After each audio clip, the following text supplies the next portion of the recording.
It was a very safe space for me. You go in not knowing anyone because I didn't know absolutely no one. And it was also a transition in our lives where raised in a Puerto Rican household, we went to a Puerto Rican church and our friends were Puerto Rican. Everybody was Puerto Rican. And then we moved to Georgia.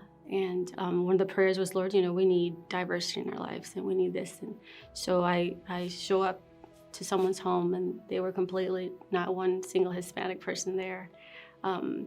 So it was already like, okay, what am I getting myself into, and kind of like preparing myself.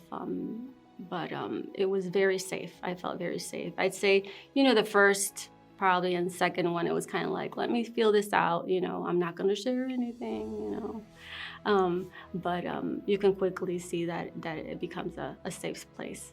Understanding that, of course, it's like, okay, Lord, I'm allowed to feel this and I'm allowed to process this, now help me, to be able to move forward from this and how to express myself in a healthy way at the right time with the right people.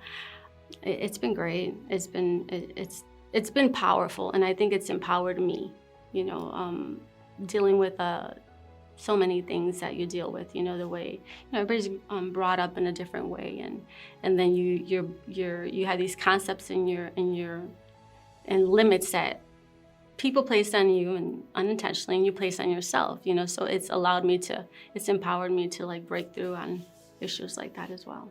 Becky found out that I had taken the courses, and she approached me, and it was one of those things that you're like, okay, Lord, maybe this is the time now. So I'm really excited to be co-leading with her and kind of refreshing, right? Because it's been so long.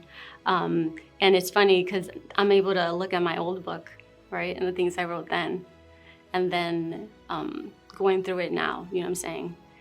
So it's really interesting to see how I can literally see, what he's healed and what I've been able to process. It's been like literally in my eyes. So every week, every time I go to study time, I'm like, let me see what I wrote last night. So it's been enlightening, and it's a powerful thing, and it's a blessing to be able to share, tools that I've been given to other people, and so that their lives can be transformed, because it is transformative. If you use the tools and you go through the process, it's something radical.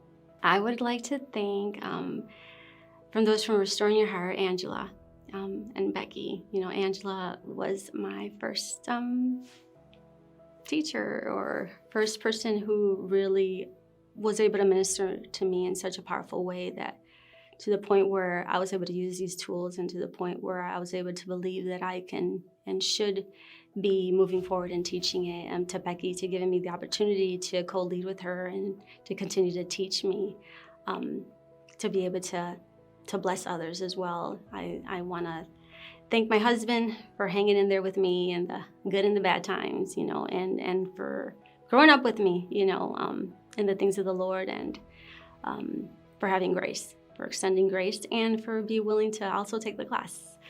I want to thank those pastors and youth leaders and ministers that ministered the word just like it is. And I thank God for the church, or for the body of Christ, that we may encourage each other and we love each other and extend grace to each other.